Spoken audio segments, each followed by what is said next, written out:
further ado, let's go on and jump right into it. So the last time we came together, one of the things that we were talking about was, Roy, you kept asking for a definition of black excellence. And so I went and got one, being that I'm the guy that believes in vocab rehab and I'm real deep into definitions. When we talk about define, develop, and defend, I think define comes first for a reason. You know, when we deal with the word define, dealing with the etymology, the word define literally means is a word that literally means to bring down. So if we're going to bring something down, it means everything has to be up. Ideally, before we place boundaries around anything, any word, any concept, any idea, basically it's in the air. It's all in the clouds. We're floating around in the clouds. So if we want to define something, find is the opposite of infinite. So find is finite. So when we define, we bring it down and we make it finite, or we place boundaries. We place boundaries around the concept and idea so that uh, uh, uh, black can't mean any and everything you want it to mean. We have to come to an agreement of what that means to us in order for us to operate off the same ideal and concept. I was just having a conversation with a brother. He's a subordinate of mine at work, and we was talking and I was trying to explain to him his performance, and I kept using words, not even big words, because we like to say big words when people don't understand, but they weren't even big words. They were just words that was outside of his vocabulary comprehension. And by using those words, not realizing I was doing it, we wasn't communicating with each other. There was no communication because I was saying one thing and he heard something completely different because of his misunderstanding of what the word meant. So a lot of time we have to get into that definition to define it so we can make sure that we understand. So I understand why in the last show you kept asking, give a definition for black excellence. So I went to a few sources. First, I'm gonna give you Merriam-Webster's definition. At Old Marion says the meaning of black excellence is extreme excellence demonstrated by black people despite racist systems, beliefs, etc., that make it harder for them to achieve success or to be recognized for their accomplishments. Also, the determined pursuit of extreme excellence by black people as a means of resisting and overcoming racist systems, beliefs, etc. Now, a key thing in this definition to me is it says success. It says, if you think about it, what I just read, it says extreme excellence demonstrated by black people despite racist systems, beliefs, etc., that make it harder for them to achieve success. So in order to understand black excellence, we have to understand the concept of success. And I'm not about to get into that right now, but it's just something to think about, to keep in mind. But and this is something we've heard before. We've heard this all of our life. If you think about it, you'll watch movies, TV shows, and you'll hear these ideas. In this society, we have to be twice as good to be considered equal. And that's what black excellence is, according to this Merriam-Webster definition. Now, if we go to the Black Origin Dictionary, it asks the question, what does black excellence mean? And it basically means the same thing, but I'm gonna read this. It says the term black excellence refers to high level of achievement, success, or ability demonstrated by an individual black person or by black people in general. The term is often used to highlight and celebrate specific examples of such achievements and abilities, especially as the hashtag Black Excellence. In some cases, the term is used to refer to an aspiration or goal to be achieved, or to a mindset used in the pursuit of such success. The term black excellence is sometimes used in discussions about the disproportionately high levels of work that black people must do and the abilities they must have to achieve the same success as white people as a result of the anti-black racism and oppression of white supremacy, white supremacy. Relatedly, the concept is sometimes discussed in critical contexts that point out that people who are considered to exhibit black excellence often face unreasonably high expectations and standards, especially when they are held up as representative of the entire black community. In this way, anything less than excellence or perfection may be viewed as failure, creating an impossible standard. Such pressure is often discussed as being detrimental to mental health and overall well being. Still, the term itself is typically used in a positive way in the context of achievements and success of black people. This is especially the case when it is used as hashtag. Black excellence, often used in the same context and in similar ways as other positive focus terms like black joy or black girl magic. Where does black excellence come from? The term black excellence, as it's defined here, has been used since at least the 1970s, emerging alongside other similarly structured terms such as black power that grew out of the civil rights movement of the 1960s. However, the concept black excellence refers to can be traced to the writings of many earlier black thinkers. Use of the term greatly has increased in the 2000s, likely due in part to its use as a hashtag. So when I was saying that to a liberator, black excellence would have to equal black power, I wasn't too far off the mark with that ideal and that concept. But as we see, we've heard it all of our lives that you got to work twice as hard to accomplish just as much, and that's essentially where the concept of black excellence comes from. Now, that's to give a definition. If we want to go into that, we want to rip it apart, we want to refute it, we want to debate it, discuss it, or whatever we want to do before we move on to some of these other words that I think we got to do a little vocab rehab on. But Well, that's black excellence in my understanding. I do want to talk a little bit about it because, see, I think part of the issue comes in not so much what black excellence is, but creating the having the attitude that puts me on a pedestal because I am an achiever, and then there being an elite class, quote unquote, class of people, or and folks putting themselves in a position where I deserve or I am better than you because I am an achiever, and then that becoming a thing in into itself. And I think that's kind of where the issue comes in. For instance, because like when I think of that, and I think of folks that were high examples in the past that we have it at. I think people like W.D. Du Bois, Thurgood Marshall, that were spearheading in terms of just always fighting for education, and the challenging that whole thing about being able to be able to excel where other black people can't. But at the same time, for instance, like even when you talk about the NAACP, a lot of the membership of the NAACP are cats that are highly into into school, into getting degrees, into high end positions within the the education community and business community, and they have a lot of times they have these banquets and they have different things that they do to to even raise money for certain causes. But the thing is they tend to put themselves in this class or this category, and it does create this atmosphere that if you ain't one of them, then you beneath me. You somebody that I can help, but you're not somebody that I can deal with. And so it kind of creates that belittlement and that classism. It almost operates through a form of classism. And so when people encounter that kind of a nose up mentality, it ends up having I think part of having the reverse effect of what it should have. Instead of me wanting to be like you in terms of your achievements, it makes me not like you because it's almost like you have your nose up against me, or have your attitude is that I'm beneath, I'm beneath you. It's just having that arrogance sometimes plays off the wrong way. Does that make sense? I don't know if I'm explaining it right.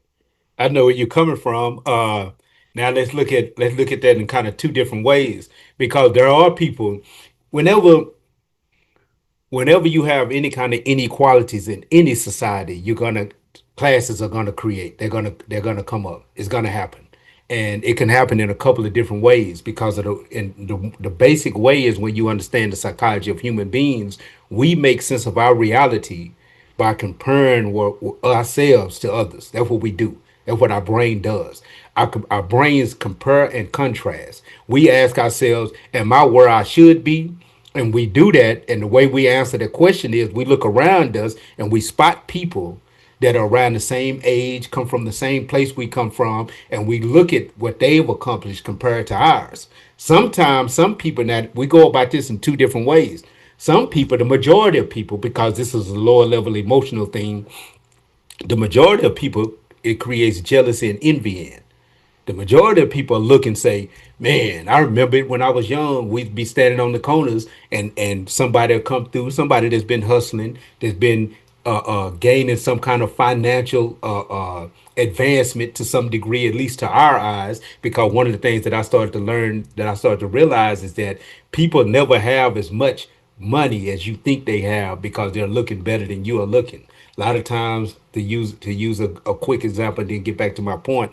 I remember times, dude, guys, if you watch movies like Paid in Full, that is a normal thing that happens in the ghetto. Normal thing. If you notice that the major drug dealer, he had a family member kidnapped, and they wanted a ransom, and when it came out, it came to find out that one of the person that kidnapped the family member was another family member, one that was broke. It was his uncle. He was broke. He was living with the dude's mama. He was living with his sister. He was didn't have anything, and he watching his nephew come up hustling on the streets, and he wants some of that money, and his nephew is not giving him any of the money, and he's telling himself that now his nephew is selfish. He creates this narrative in his own mind that justifies his evil behavior toward his own family. He tells himself, this dude is selfish. He's greedy. He's having all this money and he ain't giving me any of it. He ain't looking out for his people. I'm justified in kidnapping my nephew, my young nephew, his brother, and holding them for ransom. I'm justified in doing this. This is what people do. And I've seen this a lot coming from the neighborhoods. Another thing that it does, like it had this effect on me, on people like myself. I'd see people coming through and they looking good, clothes, cars, whatever, and I'd be like, oh man, he has what I want. How is he going about getting it? And I start studying this person. I start looking at the moves this person is making, and then I would imitate these moves with my own changes to the system to some degree. But I would imitate these moves, and so those are the two ways that we respond to what we think is excellence at whatever time or whatever era or whatever mindset we're in. I say that because we have that. And then on the flip side, those who actually achieve it, you have those who start to think that they're too good and say to themselves, I'm going to separate myself from those who are beneath me. I'm going to get out of the way. Then you have those who say to themselves, I'm them. And all they need is to know what it is that I've learned in order to get to this level. The problem with that is you have too many of the crabs, the people that I just described, that creates the jealousy, and then you have a Nipsey hustle happen. You have a young Dolph happen. You have these type of situations where these dudes, here they are, they're buying things in their community. They're trying to create financial opportunities in their community. They don't want to leave their community. Nipsey Hussle was at a status where there was dudes that was around him, dudes like I'm finna make Jay Z. I'm finna make E's ear itch. Dudes like Jay Z and many other guys, Snoop Dogg, that was in Nipsey's ear, telling him, "Hey, you at a status where you have to separate yourself. You can't be going through the hood." And dudes like Nip did not understand that coming through the hood in a Bentley when these dudes is just happy to be robbing cutlasses is not something that you can continue to do. You can't do it. And you can't do it because what it does is it creates a frustration in those who feel, because this is what envy does. The definition of envy is it's not only, it's deeper than jealousy. It's a jealousy that I see you and I believe that you are enjoying a benefit that I don't have and can never have. And because of that, I started creating narratives in my mind. You're lucky. You're a sellout. You have crossed people out. You had to do something else. Or because I'm not gonna say I don't know what you don't know. I'm not gonna say you smarter than me. I'm not gonna say you have more hustle than me because ego doesn't allow me to do that. So instead, you become the enemy. You become the problem. And me robbing you or taking from you or killing you or doing whatever I feel like I need to do in order to take what's yours, I create justifications for. You know what I'm saying? I saw E shaking his head. Come on, E. I want to hear you. I want to hear what you got to say. I don't know. I'll let you know Oh, when you're wrong. oh, I thought you were shaking your head. I thought you were ready to come in there. So that's part of the problem. Well, okay, we say if people make it to these certain levels, they should stay amongst the people. But the problem is that it creates a frustration amongst a lot of the people if you stay amongst the people. So how do you deal with that? How do you respond to that? Gotcha. So to further expound upon that, when you said envy, that I look at that as jealousy activated. In other words, you turn somebody into an active enemy because of their inability to rationalize or reason with why the differences between you and them. And so now all of a sudden you gave them a driven purpose to activate off of that jealousy and use you as a direct target to bring you down, which goes back to that whole crab in the barrel thing. So you actually become an enemy simply because you are doing better than them in their eyes, in your separation, in whatever you have that they don't have. Now all of a sudden they want to take from you simply Yeah. because they that envy, that jealousy has been activated.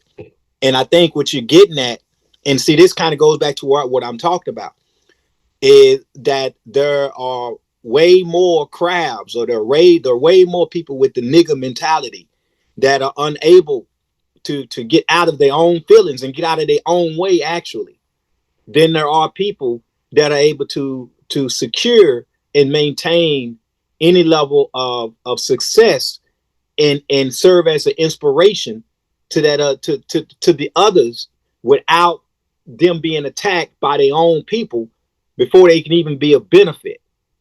It's like if you only got one or two success stories of folks that done stayed around, but you got a whole community of people that are either trying to blood suck from you, or some trying to learn from you, others envy you, others hate you, others drawing dynamics, others misinterpreting your success. You got all of these things working against you.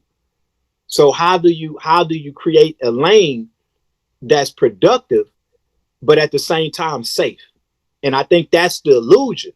And not only with that being the illusion, the deal is, if you leave the community, then you basically serve as you validate the mentality that, oh, you a sellout. But if you stay within the community, you are at a high risk of being a target. So now what you have to do is you have to make sure you are protected. And by making sure you are protected, now we're talking about you walking around with security, with bodyguards, all this other stuff, which maybe even further separates you now from the people, because now you can't be touched, and it's known you can't be touched, and that just puts you at another level of being looked at upon as somebody that ain't one of us. So it's this weird dynamic that somebody may run into. And I think these kind of dynamics getting used create a further situation to where you don't quite know how to look at achievement. And I think it's because it goes back to me because of the same thing that we have with any type of success. Whether we talking, right now we're talking specifically about economic success, or wealth building, or resource access. But period, when you talk about people that are excelling, or that are becoming leaders and doing something, or being pathfinders or leading the way, oftentimes it is hard. It becomes much harder for you to relate to people that have not pushed themselves to those levels. And so it's easy to draw this wedge, and that wedge can be played, um, can be used against the people, can be used against us way more easier than it can than the success can be used to help us. You see what I mean? So it's like negativity. It goes back to what we would say from the standpoint of natural law. It is more easier to destroy than it is to build from that standpoint. And so it takes very little to ruin the image, very little to corrupt the image and the perception of what excellence could be, than it does to empower what the concept could be. I saw E's hand up. That's why I didn't say anything. I thought he was gonna come in there. Well, I guess it's I don't know, that ain't the direction I thought it was going. But um the whole black excellence thing, it's another one of those popular what do you call it, catchphrases that don't really mean shit in its application. It's a distraction because 99 most of the time, matter of fact, uh there's a some Instagram people call themselves black excellence, and they will consistently their thing is to post things highlighting, little Maria Simpson got accepted into Harvard at the age of 13. That's excellence. That's the cultural objective, is to achieve things as an individual, to stand out and shine. So for me, it's a distraction, if anything, because it always, say always, most always used in a way to that on the sly, on the DL, on the low, is promoting that symptom of racism, white supremacy, which is the individual. Black excellence typically is used to celebrate the individual, to separate us, those of us who do things that they deem excellent, to separate those folk from the rest of the masses of the people, playing on that division and broadening and making it wider and wider, as opposed to making the objective, which is, almost always the uh, the um, the deciding factor, is what it is you're trying to achieve. But yeah, it's used to highlight and to separate the masses of the people further. It's the whole boule, bourgeoisie, blah blah blah. Those things that feed into the narrative of the system, is that this is what excellence means, and an individual mind, which is, everybody, is an individual mind at this point. That just is the natural conclusion. That's excellence. Getting into Harvard is excellence. Not those things that are actually building our community. So it just feeds into the same idea, and we don't even realize it. We keep celebrating individuals and can't understand why we're not cohesive, because the things we're celebrating are things that are pulling us away from one another. And so that's what we strive for, and what we make our objective, our definition of excellence, is these individualistic things. And so it just plays against us over and over again. It's one of those things we can't see. But I mean, it's no different. I mean, in the streets and corporate America, it's still that same elevating the one, separating, separation, more and more separation, regardless of which end of the spectrum you happen to sit on. So yeah, it's just Now some more here's a bullshit. here's an insight into that though, because how do you get away from that? You can't. I don't think you can really get away from that. And I say, and I'm saying that, and I'm saying that because of this. Throughout human history, throughout human history, the large group of the masses have never been the ones that have led progression and growth in a society. It's always a small group of individuals who have that insight and that vision, and who are able to inspire the masses to move in a direction that they may not even understand what the end result of that direction is. They're just inspired for the moment to move forward. And that has always been throughout human history. We use concepts like when we talk about the mass, like even I wrote an ideal when I was on hiatus. It's called the Scales of Information Development. And what I did is I broke down the mental evolution, and I broke down what level this places a person at. And when I say that, the mental evolution is, it is data, it is, now it is hold on, let me take that back. It is instinct, information, knowledge, wisdom, and understanding. Instinct, information, knowledge, wisdom, and understanding. Those who operate off instinct are moving endlessly through the data without any understanding or realization that the data is even there. To them, what is happening in life is just good luck or bad luck. It's God has blessed me, the Satan has cursed me. This is where they see these things. So instinct and data, moving through the data, is just without recognizing the data is there, is usually the state that the masses are on. We call the masses the 85%, the deaf, dumb, and blind. Those who are hard to be led correctly, easy to be led astray because they're moving through data and they're operating off what I like to call, and I'm gonna say it because I always trigger E with this word, spookism. Those who operate off spookism, those who are operating off of good luck and bad luck, I just said. Then you move to information, the stage of information. It's still data. Keep in mind that when I move through these different stages, it's all still data. The only difference is your perspective on the data. The data becomes information when you recognize the data and you start the process of gathering the data. Now you're becoming informed. You have started gathering the data. Uh, you learn things like should tomatoes be in the shade or should they be in direct sun? You learn things like when is the best time to plant onions in order for you to get a better growth of your crop. These are things that studying the data and then taking the data and then cultivating and classifying the data in a particular way in order to use later changes the data from data to information. And when you start learning this, now you become a student. You become the type of person who wants to grow, who wants to learn. So now you have moved from the masses to a disciple. You moved from instinct to information.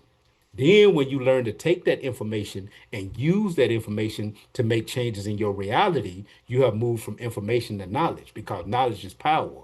Knowledge equals power. And in mathematics, we learned that when we have an equal sign, that symbol, that whatever's on the left side of that symbol is the exact same thing as what's on the right side of that symbol. So if you got 2 plus 2 on the left side, you have that equal, and you have 4 on the right side, even though they look different, they are the exact same things. So when we say knowledge is power, we're saying knowledge and power is the exact same things. And we learn that knowledge becomes power because knowledge is the ability to take information and then utilize what you've learned from that information to change your reality or to make changes in your reality. People are able to take data, the basic things that's mathematically already in our reality, change it to information about how aerodynamics work, and then build airplanes to fly from California to the Philippines, which makes that information knowledge now. And those who start operating off the knowledge, they become acolytes in the system that I created. They become acolytes. Then you move from knowledge to wisdom.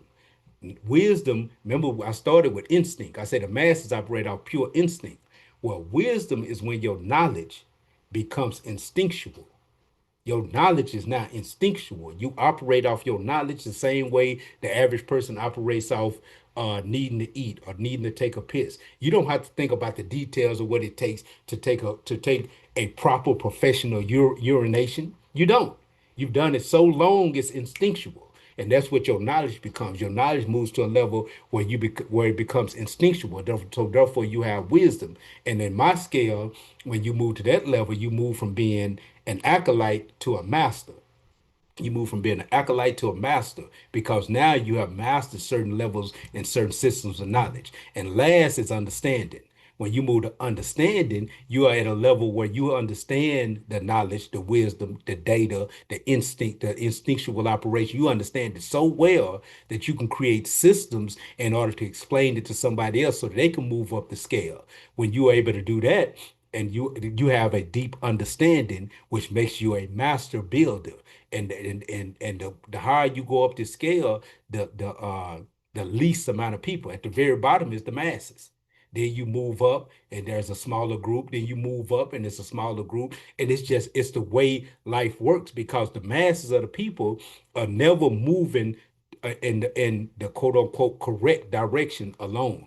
The masses of the people operate off fear and instinct. And usually someone or a group or a small group of people come along and start directing the movements of the masses throughout history. Throughout history. Masses have never been the geniuses of the world. They just never have been. There has always been someone like we look and we call Malcolm X our shining black prince. The reason why he was shining because the entire masses wasn't Malcolm X. The entire mass of the people didn't have the discipline, the focus, the direction, the dedication that Malcolm X had. The entire mass of the people did not have the discipline and the focus that a Shaka Zulu had. The entire mass of the people did not have the discipline and the focus that someone like an Elijah Muhammad had. This is why they stand out amongst the mass of the people, and this is why they created movements that helped certain people in the mass to grow and elevate. But the entire mass never grows and elevates. It's not how it works. Go ahead, E. I think you answered your own question because I think what you asked was how do you get away from that? And for me, it's not something that you can get away from. It exists. It is what it is. I concur with you 100%. It's always those who, quote unquote, rise to the top. That idea is there. It's going to be there. The question is, what do you do with it? In this society, those it's built around the uplifting and the down pressing.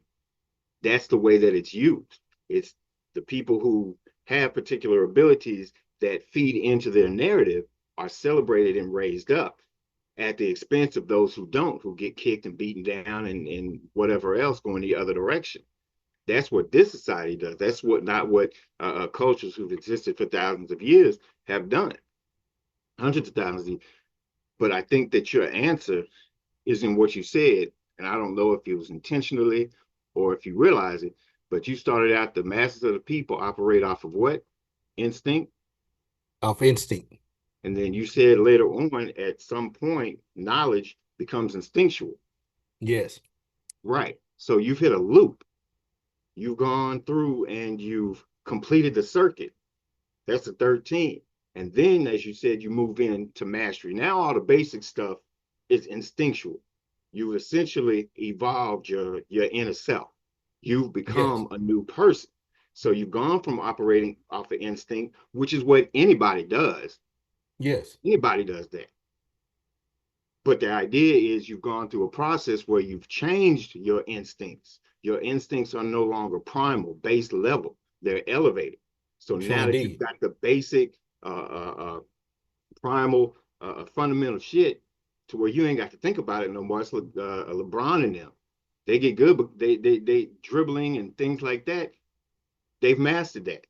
It's instinctual. They automatically hit a certain pose. They automatically, when they go to shoot a shot, take on a certain form. They got True that. indeed. So now they can take those and start making them look pretty. Now they can take those and interconnecting them with other folks. Now they can take those and interconnect them with themselves and do it different ways. It's the same artist, somebody who's a musician does the same thing. Jay-Z has mastered certain fundamentals about rap and music. So you he could come up with any subject and he's going to be able to talk about it because he's already mastered this. So he knows how to do that. So all you got to do is change the instinct.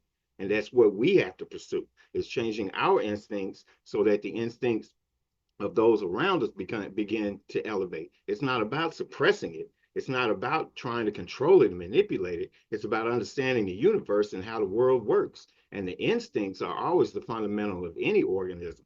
It's a matter of what do you do with those instincts? What do you feed in on those instincts? Do we prop up what's going on with Ibrahim and Mali and all of these other countries on the continent and say, yo, that's black excellence. Yo, that dude kicked out the French. That dude, several countries kicking out. They are basically bankrupting the Western society by what they're. That's black excellence.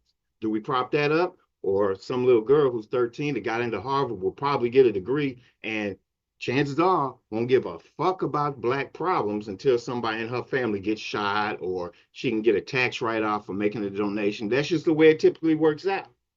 That's what gets rewarded in a society. So yeah.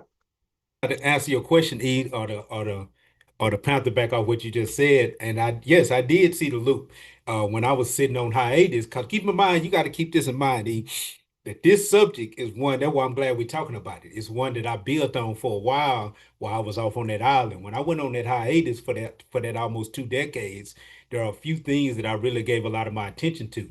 This is one of them. So when I developed the scales of information development, I was aware that it had come full circle. What I think that has to be pointed out though, and this is very important, and this is not going to be popular, but it's just being real, is that I'm not saying the masses make it to that level where the knowledge becomes instinctual. I'm saying that when you get to that level, it has changed your position on the scale at the very base, like you just said, it's human nature to operate off instinct. That's the mass. That's your natural way of being. Born out of the womb, you operate off instinct. Once you move it from instinct to information, once you're able to take the data and turn it to information, you change your position on the scale. You're no longer the masses, now you're a disciple. You're one who has become aware of the information. And once you become aware that the data can be made into information, the other thing that you're aware of, you just don't know how it works, is that those whose knowledge have become instinctual because they seem to move through the data with very little resistance. They seem to be able to operate in the data in a way that you can't. So usually what ends up happening is that person who has become aware that the information exists becomes a disciple under a master so that they can learn how to move in the exact same way. The masses doesn't do this. There is a small group amongst the masses who become aware and decide to become a disciple to a master. That's what moves them from the instinct to information. Then the person that moves from information to wisdom, I mean to knowledge, is a person who has become an acolyte. They have become a builder because they have learned from a master so well that they can utilize that master system. That is a for lack of a good matter of fact, here's a good example. If we call Elijah Muhammad the master builder in the Nation of Islam system, then we can call somebody like a Farrakhan someone who has mastered that system. We can call somebody like a Dr. Khalid Abdul Muhammad or a Nuri Muhammad as people that have mastered the system that the master builder brought about. They have that knowledge. So when we get to the point when I talked about wisdom, or those who had become masters, those whose knowledge had become instinctual, without a doubt, that is the goal. That is without a doubt the goal. But the masses of the people will never get there because that's just not how human beings are. Matter of fact, Oh, no doubt. the masses of the people, and one of the things we have to realize about people and in general is that people are incentivized by two things, two major things: pain and pleasure. They're incentivized by these things, and the incentive is usually to move away from pain and to move toward pleasure. Those who achieve excellence, and if we're going to use that term for it, those who achieve that have learned how to change the mental models in their brain. They've learned how to identify certain things and certain particular things as that the masses of the people may see as pain. They start to make those things pleasurable. They start to dedicate themselves to working out, for instance. Use that as an example. Most people just don't feel like getting up and doing it. Most people don't. They identify with pain. And again, people run away from pain. But there are a certain group of people that see workout as not a sacrifice. I got to sacrifice eating cake. I got to sacrifice eating ice cream. They change the mental model and say, I have to invest into myself. I'm not going to eat cake and I'm not going to eat ice cream because in 6 months, I'm going to be a changed person. I'm gonna look like this. I'm gonna have this level of strength. I'm gonna take my body to this level. And everybody doesn't have that mental strength to do it. And most people believe that they are gonna lose something or miss out on pleasure if they take these painful moves or moments. Most people believe that, and so therefore the masses will never get there. And that's one of the main. That's the point that I was getting at. Is why we celebrate Black excellence. And even if we don't use that term, we've always done it. We've always celebrated those. We've always either celebrated them or hated them. Those who seem to achieve those things that we couldn't. Even when I was on hiatus, in the powerless state that I was in, there were those, and this is what made me write the Scales of Information Development, because I was being an observer. I was studying, trying to build myself to a certain level. And then I started paying attention to things that was going on around me. I started observing something. I started even observing the high levels of respect that people had for those who seemed to have a greater control of their emotions and their mind in that situation, because the mass majority of people can't do it. They had a high level of respect for those who could. And those who could end up, and it wasn't just me. Y'all have met some of these brothers, brothers like Rich, brothers like Pharaoh. They seem to demonstrate that they had the ability, brothers like Rob, that they had the ability to have greater control of their mind and their emotions in that particular situation that the average person just simply didn't have. And the average person was able to go around those type of people and feed off of their strengths and get direction, get leadership, get guidance on things that they could. And many of these dudes and actually came out, not all, because the masses never do, but many of these dudes and actually came out and done things that they never saw themselves doing. Many of these dudes are now truck drivers. Many of these dudes are now welders. Many of these dudes are now able to feed their family legally in ways that they never even thought that they would be able to, because they learned certain lessons from those who had made it to the level that where their knowledge had become instinctual. Go ahead, E. I see that finger up. And I don't think we're uh, uh, uh, counter juxtaposed. I don't think we're in opposition. I'm just saying, in regards to what do we do with that, is not to act as though it's not there or it's something horrible or it's whatever. It's there, and that's a natural part of life because life is a growth process. Do you grow into the direction of this culture and this society, or something that's beneficial to the masses of the people? And creating that culture, that situation for those, because yeah, you're right. There's never going to be everybody at the top. There's always going to be those that we press up. We pressed up cats like, back in ancient times to the Yeah, level of godlike status. But there's an understanding that what we were pressing up was this person who represented these certain qualities, not the person, not putting that person on an altar. It seems that way because our interpretation, that's all we have to reference. When we say somebody's great, we're just talking about that individual as opposed to those qualities and whatnot that they exude, that they present to us. So true indeed. we're dealing with people as opposed to when we used to deal with principalities. And so dealing with those principalities and saying, oh shit, okay, Psych is he's a good man to his woman, takes care of his home, da da da da da. He's in the community, he's developing, he's helping cats that was in the pen, and they building it.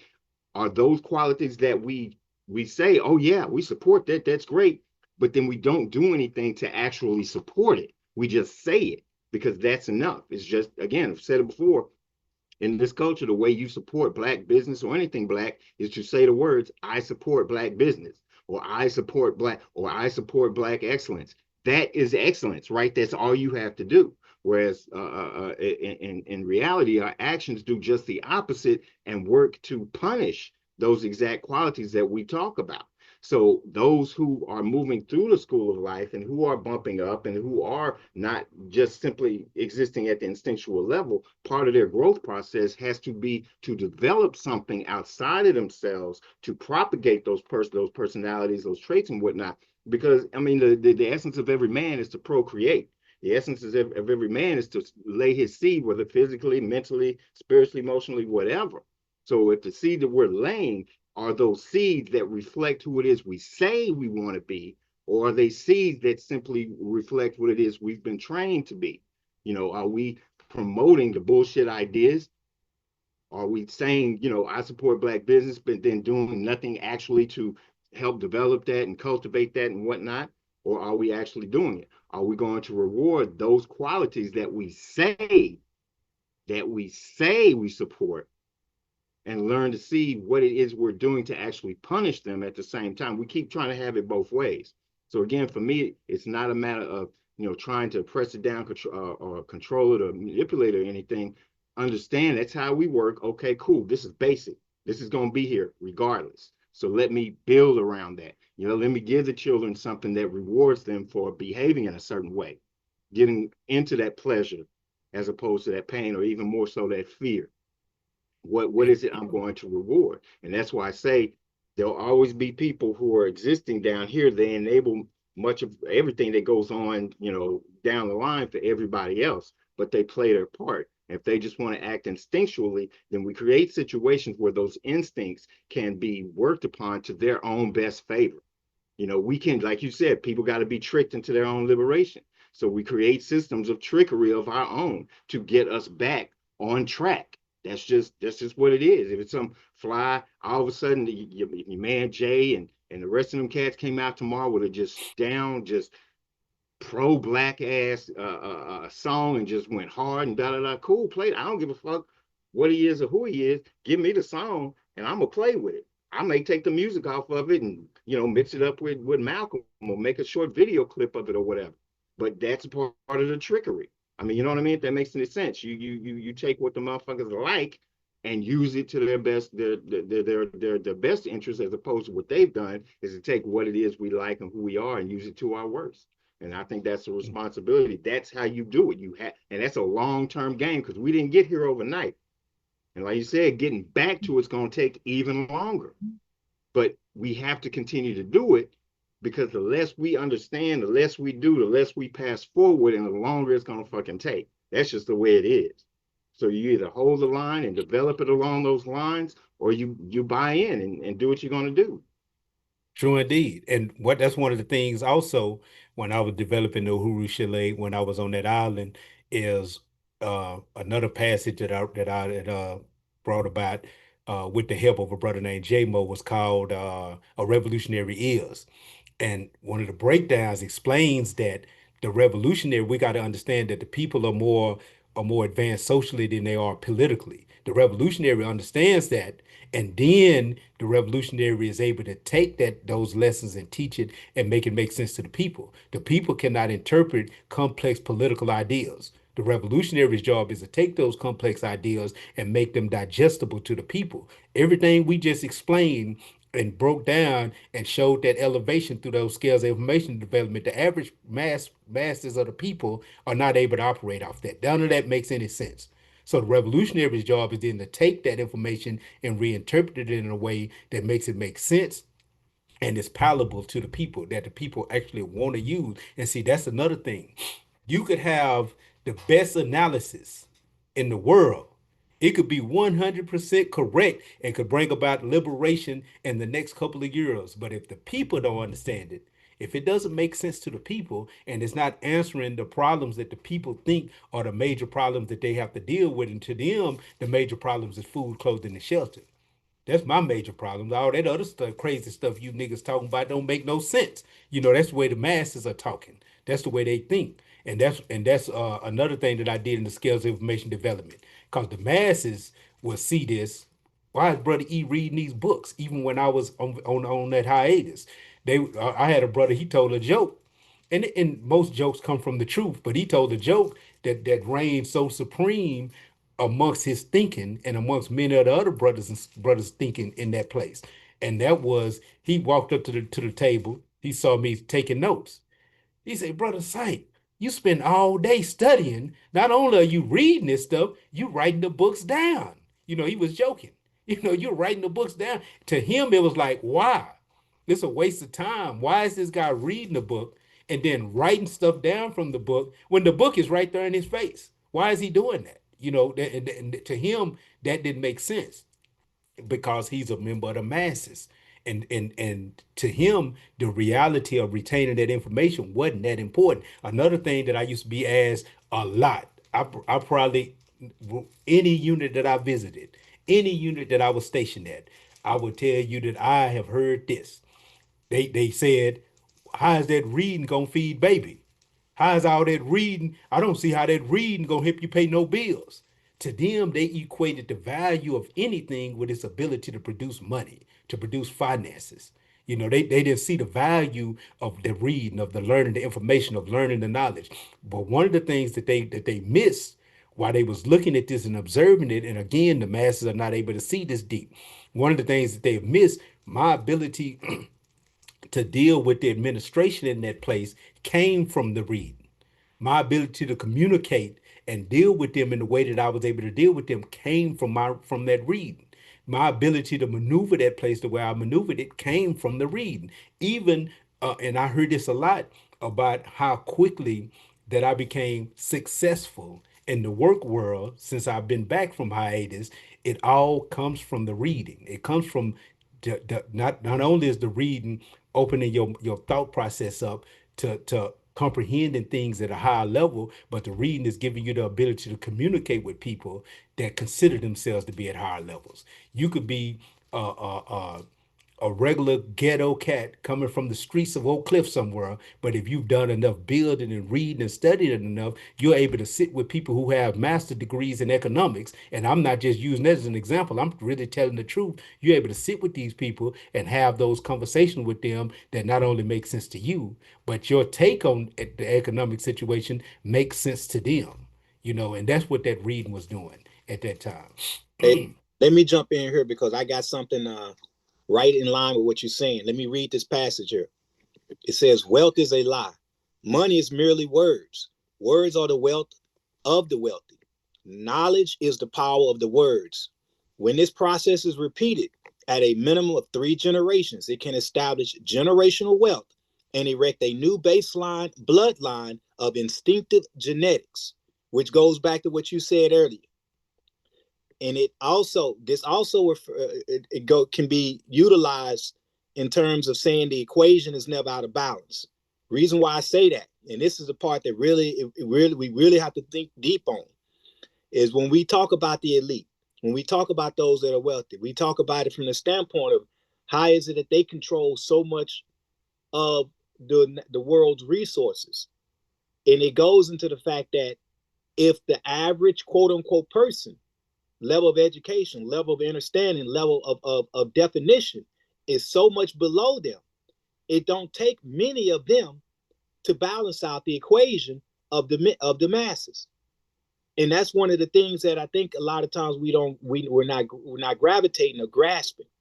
And mind you, what I just read to y'all reference the fact that it has to be a minimum of 3 generations in order to erect a new baseline bloodline of instinctive genetics, which means that repetition of that level of knowledge and that level of understanding that was applied to that first person or first group that was able to master this has to be repeated a certain amount of times so that the next line can automatically start absorbing that.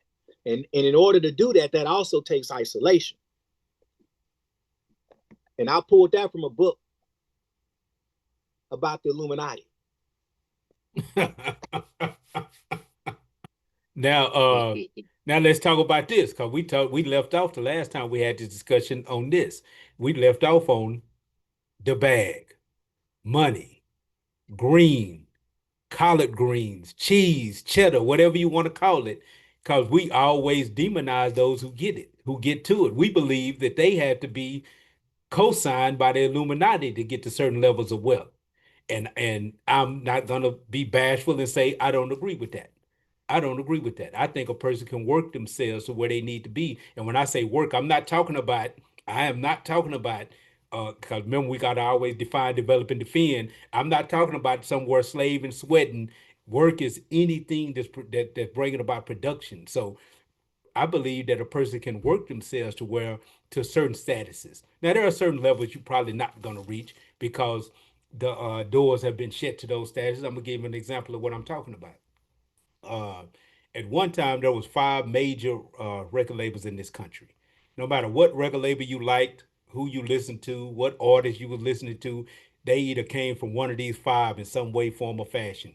Those 5 were Sony, EMI, BMG, Universal, and Sony, EMI, BMG, Universal, and I believe, is it Priority? So I believe it's priority. I'm not sure. I'm not sure if I'm right on that. Some reason in my head it doesn't feel right, but I haven't studied the music business in an extremely long time. Back then I was studying music real tough. That's why I have these discussions about Jay, and I disagree with y'all with saying that he messed up his friends to get to that level of wealth because it was something that I was studying. I was studying this dude and I was studying this whole process down the line. Now, Two of these groups, these organizations, these distribution labels, they united together. They united together. So now it's only four. And every label that you know of in the country come from one of these four. Because for a record label to be prosperous on a major level, it has to have a distribution deal in order to be able to be distributed worldwide. And one of these four are the ones who are doing it. Anyway, I said all that to say this, that you'll probably never see a brand new major distribution company come, because these four have so much power in that sphere, in that area, that if you are not on good terms with these four, you're going to be shut out. And one of the things that they was even having discussions about it, Suge Knight, Irv Gotti. Suge Knight was the head of Death Row Records. Irv Gotti was the head of Murder Inc. Master P was the head of No Limit. All of these different all of these different people had tried to come together to create and Jay Prince head of Rap A Lot. All of these different people came together, and they was discussing creating a black owned distribution label in order to be able to distribute that black music. Because you got to keep in mind the distribution labels are making billions of dollars while the record labels are making millions of dollars. Anyway, that never happened for different reasons. You'll hear many different people say different things. They couldn't come into agreement of who were gonna run it. Everybody wanted to be the one that run it. All of these is too many kings and not enough chiefs in the situation. Another thing that's gonna happen is that those four that I named earlier, they have so much stake and so much power in the game that they was able to block that from taking place. And this is one of the elements of capitalism. This is one of the elements of it, that once you get to a certain position, you block those others who are trying to move into your position, who are going to move into your bottom line, who are going to take away from your ability to produce revenue, because they'll take, and there's two things they can do. They can either shut you out of the door, or they buy your company. And that is that's a capitalist strategy. And when I use capitalism, I'm not using capitalism as a horrible bad thing. I'm just talking about it as a system, period. That one of the strategies in capitalism is to build a company that can threaten E. E has a thriving orange company in Florida that he's 80% of the oranges in Florida are sold by E's farm. So I'm talking about E is having it his way. I come along and I create a new process of growing my oranges. Let's say I grow them hydroponically. I'm just making up a scenario. And it allows me to grow twice as many oranges as E is able to grow. But I don't have the revenue that E has. I don't have the type of financial backing that E has, because E has been in the game so much longer. If I had that financial backing, I could instantly in the next 5 years dominate E in the orange market. What E does is E sees that. He does the projections. He sees what kind of threat that I could possibly be, and E comes along and E buys me out. Right now, my company is worth $2 million. Right now, I am a net worth millionaire right now based on my orange company. In the next 15 years, it states that my orange company will be worth a colossal 750 million. E is ready to give me $50 million right now. I don't have to wait 15 years for it to become worth 750 million. I'm only worth a million right now. E is willing to pay me 50 million. I cash out the company. This is a capitalist strategy. I created the orange company and intentionally threatened E's market share for E to cash me out at 50 million. That was the strategy in the first place. The strategy was never for me to get to the $750 million mark. The strategy was just to be on E's heels enough where E say, you know what, I'll pay you 50 million to go away. And a lot of time what they do is they'll purchase my orange company. E'll purchase it for the 50 million, take some of my processes, and add it to E's already company, which helps him become larger in the market share and make sure that people like me cannot come along and threaten his market share ever again. This is the strategy of capitalism. That's why I always say it's a game. And those who have the knowledge of it know how to play it and utilize it in a certain way. And unless one of y'all have something to say, I want to do a vocab rehab real quick on capitalism. Yeah, real quick, I want to say something on that one. To me, that kind of goes back also to when I was talking about successful people in terms of just the when we was talking about black excellence. When you have a room of wealthy individuals, that ain't the same thing as equating to collective empowerment. So you can have a gathering of folks that are operating on individual wealth and are powerful, but how does that transform to them collectively coming together and creating a change in the dynamics within the black community and having a wealthy black community? Well, So, see that doesn't happen and cannot happen until we start seeing the need for that. And that's where again when we started in the very beginning when he was explaining about the masses and about how we have to trick the people into their liberation is that's the job of the revolutionary. The revolutionary exists to instill these ideas back into the people. And that's where the conflict comes in because the revolutionary finds it difficult to figure out how to get these ideas back into the people, especially working against the machine that you're working against. You're working against a structure, a system that has complete control of the media systems, of the economic systems, of the educational systems. I mean, I'm not going to say complete control, but has a dominant control of these systems. So the revolutionary is working behind. But that's also because I believe we tend to try to cast our nets too wide. You know, we continue in wealth. I mean, War read about it a minute ago, talking about wealth. Money is not wealth, and the way that they press each other or they manipulate the pieces on the chessboard in capitalism is through money, and we keep associating money with the ability to establish these dynamics and these institutions amongst the people. We keep giving the power back to them.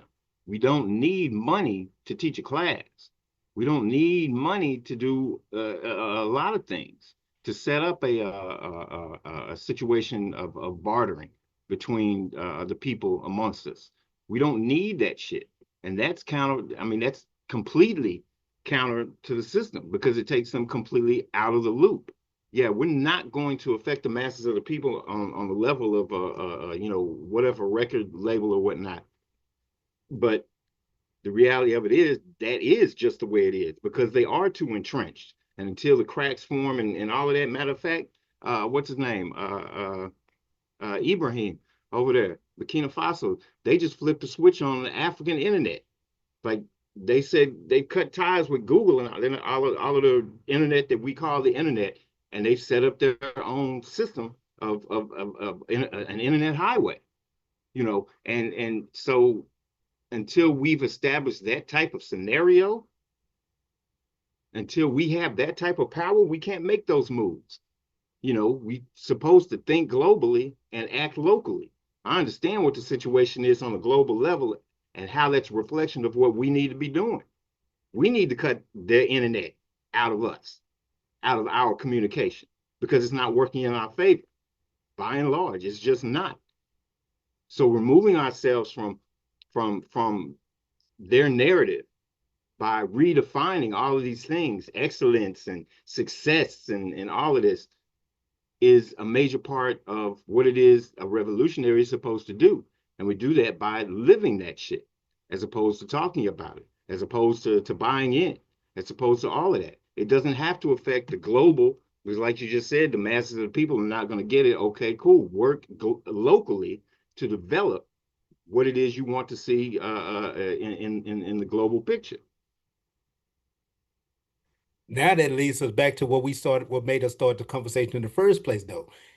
Where do we see ourselves as revolutionaries, as freedom fighters, as liberators? Where do we see that along the term of black excellence? What I'm saying is, like me, for instance, I used the Nation of Islam in our last show, and they had their own forums, they had their own bakeries, they had their own shops. They had what they call it, vertical integration. They had that. Nation of Islam had vertical integration, which is another business term. Basically, they had the forum, which sent it to the factory, which sent it to the shop where you could buy the end product from. So they had it all. They wasn't buying it from the farm and then processing it in a factory and then selling it to a shop. I mean, they had it all, and that's one of the things that I think that any serious, true revolutionary, we want to see real black power. If you want to see real power in the neighborhood, you have to create economic power. And I'm not just talking about money. Even at the highest levels in this society, these people are not operating off money. I was trying to teach somebody something about money and how to get their finances right by telling them first thing you got to realize is that money is not real. And they say, Brother Syke, you just told me, well, they didn't say Brother Syke because I was at work. And they was asking me about how to deal with money. And they were like, well, you just told me you're going to teach me how to deal with money. So the first thing you're trying to tell me is I got to accept mentally that money is not real. And I say, yes. When you start to realize that, I say, because I don't even know what money look like right now. I ain't seen a dollar bill in God knows how long. I'm not spending physical cash money to pay my bills or take care of my responsibilities. So therefore, I start making decisions based off the fact that I understand that money is not even real. I start creating money with that understanding. I have more money, quote unquote money, economic resources, than I have the physical paper. I mean, and so do Jay Z. Even though we're on way two different levels, Jay Z doesn't have $2.5 billion cash. He doesn't. He has an estimated net worth of $2.5 billion. And that estimated net worth allows him to utilize up to $2.5 billion because he understands how this game works. This is a game that can be played like any other game. It's a game to be played. You become successful at Call of Duty when you understand the rules, when you understand the limitations, and when you even understand how to bend some of those limitations. You become successful in the game. And money is a game too. Money is a game. Economics is a game, and money is one of those things that we keep score with, but it's not as valuable as other things. Like money is not more valuable than water. It's not. But if I bring you a bucket of water or $1,000, you're gonna take the $1,000. You know what I'm saying? Because of what that $1,000 symbolically represents in the game. Go ahead, E. So this question is, or the observation is that you can play Call of Duty real well and master, go to every level, win every contest everywhere, and that makes you a great Call of Duty player. But more power is in those who actually wrote the game, coded the game, put the game into effect. Because there's always somebody behind it making the rules and determining what money is worth. 2.5 billion today may only be 1.5 billion tomorrow, because those who are determining what money is worth can reduce the value of money. It's been reduced since the 70s by like 99%. It's 98 cent today will get you what 1 penny would get you back then, or whatever the math is. But the reality of it again is, and we're still reducing it all to just the financial aspect of it. Again, if we But talk economics, there has to be something more than just the money. It's not just the money, but especially if I'm not. it's fake. Those who play the game at a high level are not playing for money. Money is just a tool. They playing for resources.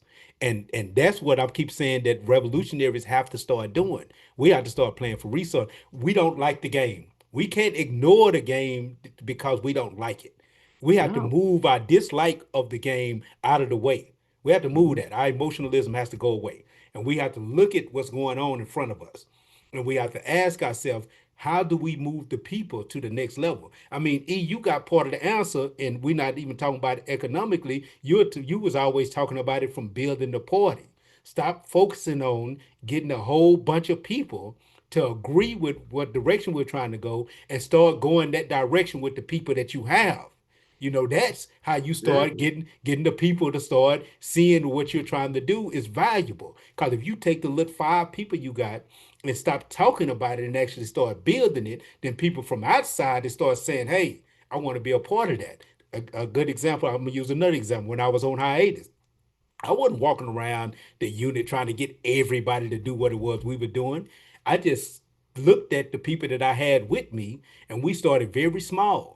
We started very small and we just started doing what it is that we knew needed to be done, at least what I believed.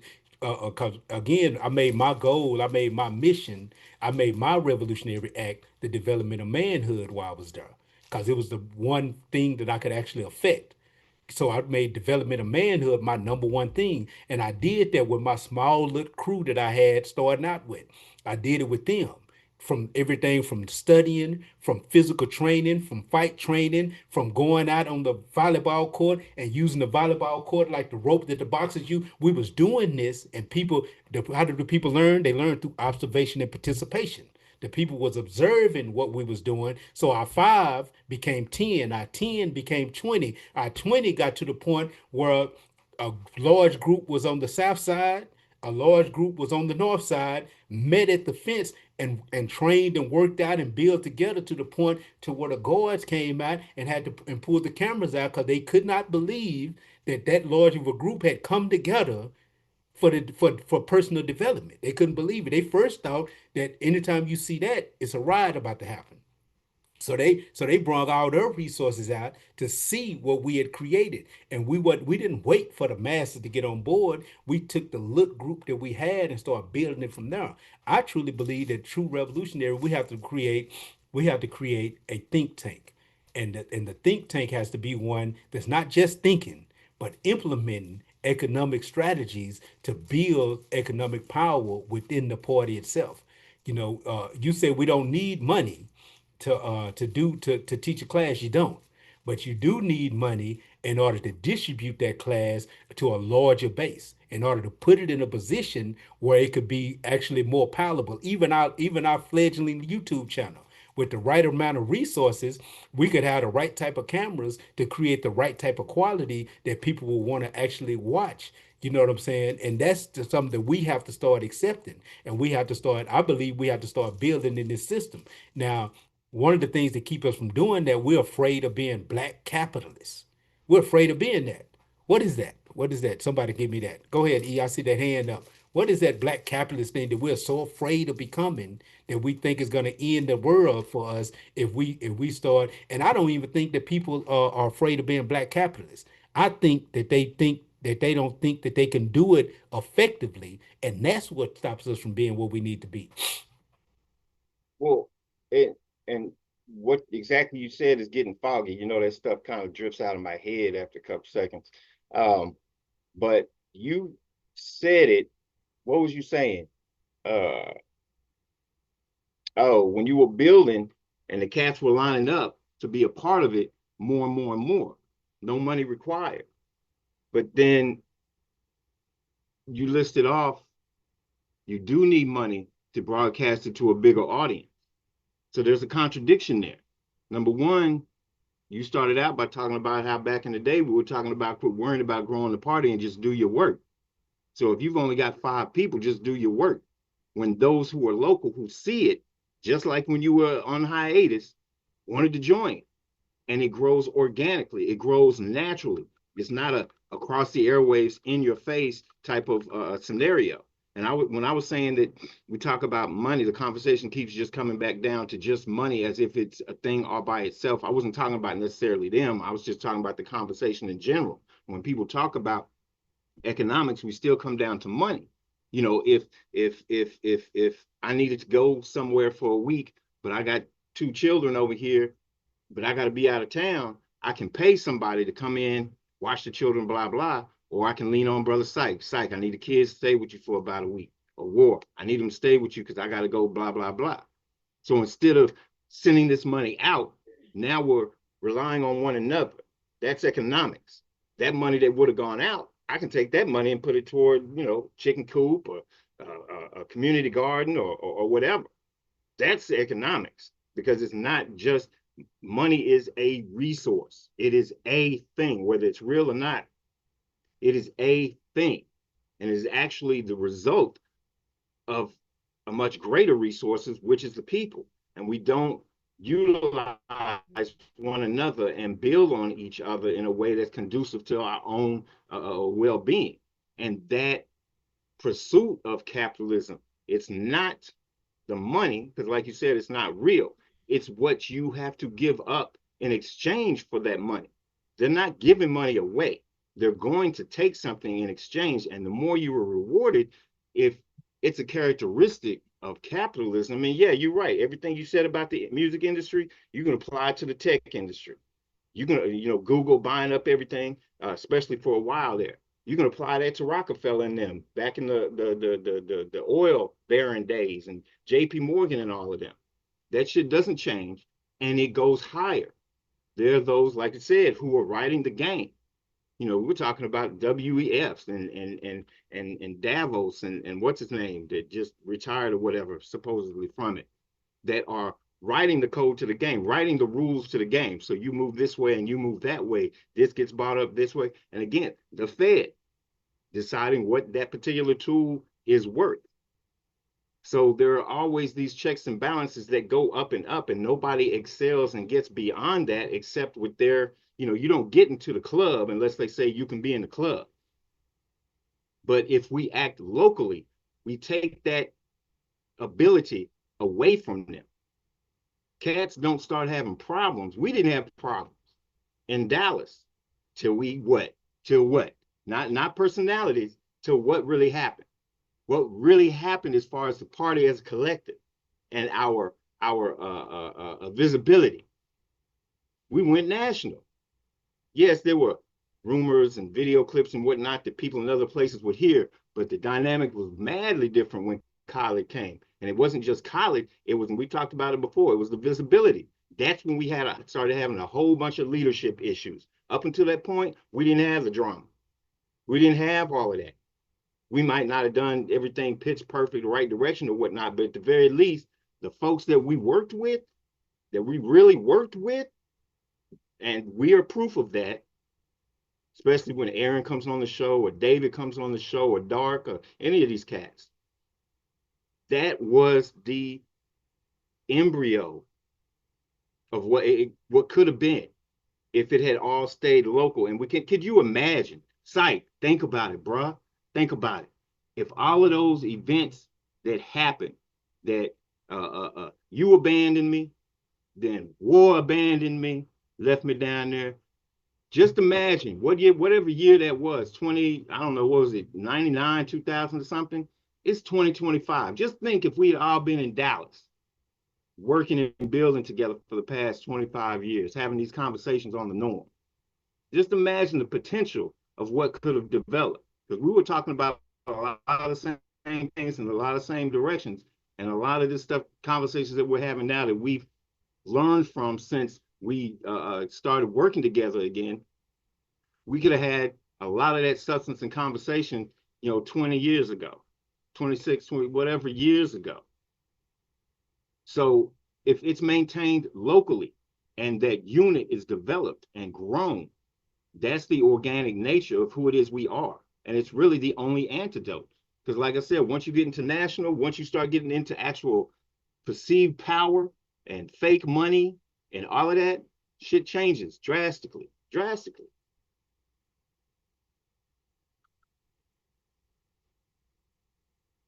What? Thank you for You ain't being got on. anything? No, he with it. I ain't gonna challenge that. I get All it. right. It's watered down. I do have one challenge. One challenge called he said I was contradicting, and I don't see the contradiction in that. What I'm talking about when I was saying that it takes finances, it takes resources to expand our footprint. I'm talking about in a world stage.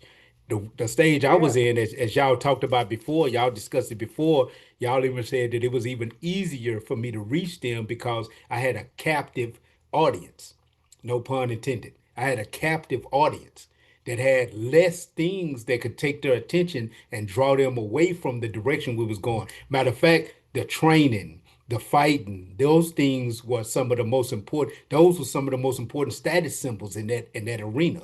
So that was definitely things that people wanted to do. But I agree 100%. We don't wait on the masses to come along. We start doing what we need to do. But there are visions that we all have that we would love to do that I'll say that require. I would love for there in every city. Here it is. I'm supposed to visualize. I would love for there to be a Panther liberation school in every city in the country. You know, this We'll is start how working. you start. This is how you start creating revolution. Because as we talked about in the beginning, we have to start creating and start developing the minds of the people to see these things as important. And one of the things that you have to be able to do is before you can start working, one of the things you have to understand is that you have to be answering the questions that the people believe are important. And one of the major questions that need to be answered for the average person is, where am I going to get my food, my clothing, and my shelter from? Where does that come from? And I'm not talking about taking money and taking it outside of the community. As I said, money ain't even real, so it ain't as important as people think it is. It's a tool in your economic toolbox. Just one of the tools in your economic toolbox. Another tool in your economic toolbox is people.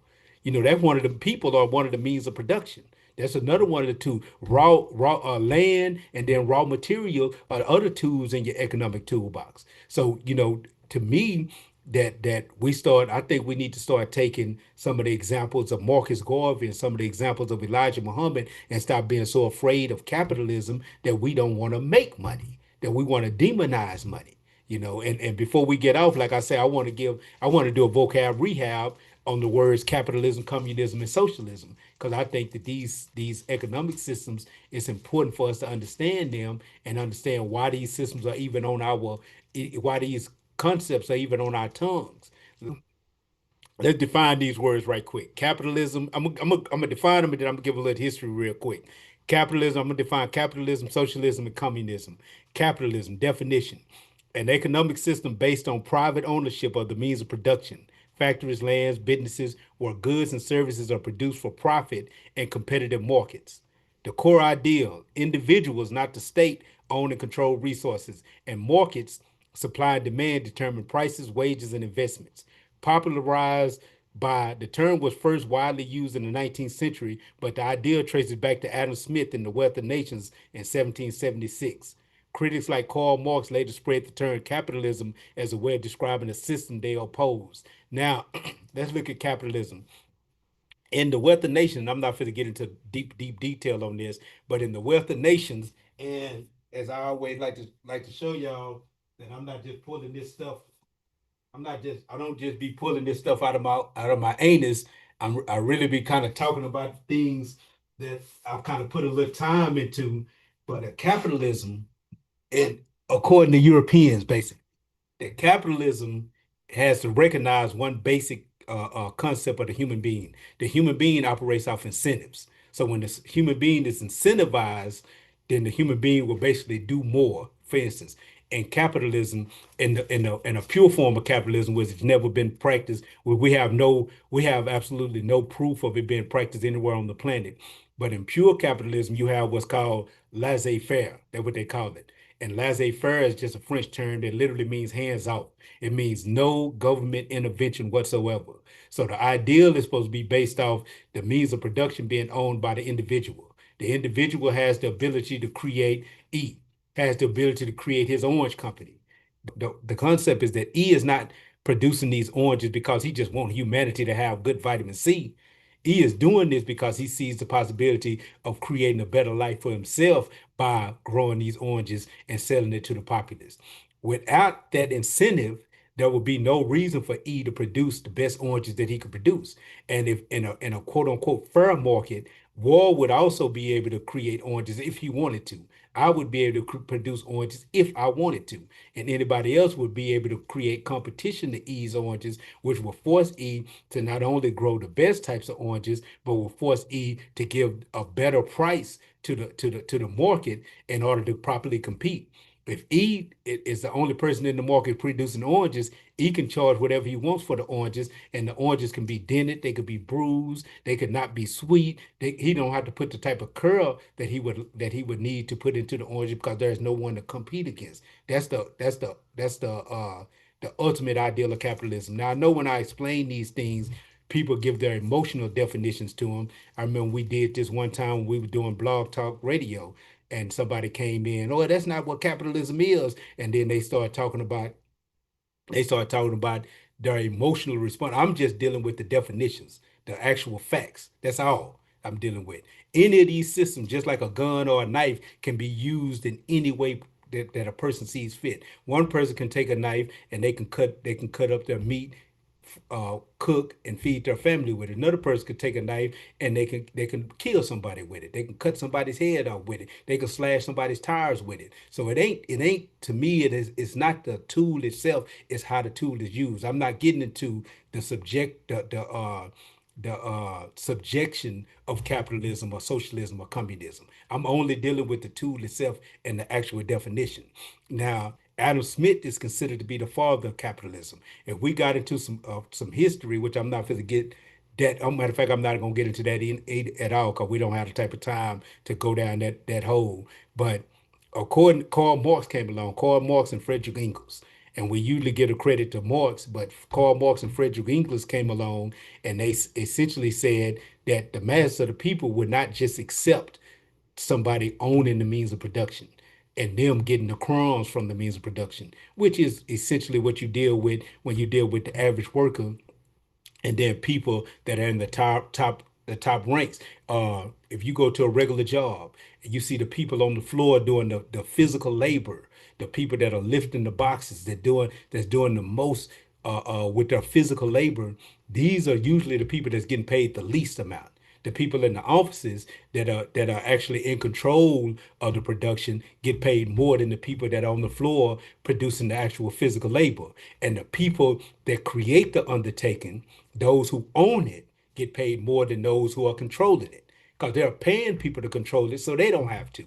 So essentially, the concept and the idea when we're dealing with these systems is about buying time back, and that's one of the things that anybody that's when they start to play the game Call of Duty, when they start to play this game of economics, is the ideal is to get your time back. The average person on the base level, they're selling time for money. They start doing overtime when they need more money. So they selling time. The ideal is to divorce your earning ability from the time that has to be spent to earn it. Because you only have so much time. You only have 24 hours in a day. So there's a limit to how much money you can make when your finances are tied to time. So you move yourself from tying your finances to time to allowing your money to start making money for you. That's the ultimate ideal in a capitalist economy. Anyway, Frederick Engels and Marx said that the mass of the people would not just accept that. What the mass of the people would do is they would revolt. You'll have things like robbers, burglars, thieves, things like that coming up in your society because people would not just essentially die off because of their inability to produce systems to create and produce more capital. So they said, according to their concept, that capitalism would die. You would have to move to a communist reality. But to get from capitalism to communism, you have to go through the transitionary period, which is socialism. Socialism is the transitionary period. The means of production will be taken from the individuals in this full-fledged revolution, and it will be given to a central committee that the people would choose. That central committee will hold the means of production and start distributing the wealth equally amongst the populace. And then the state will complete in pure communism, the state will completely dissolve.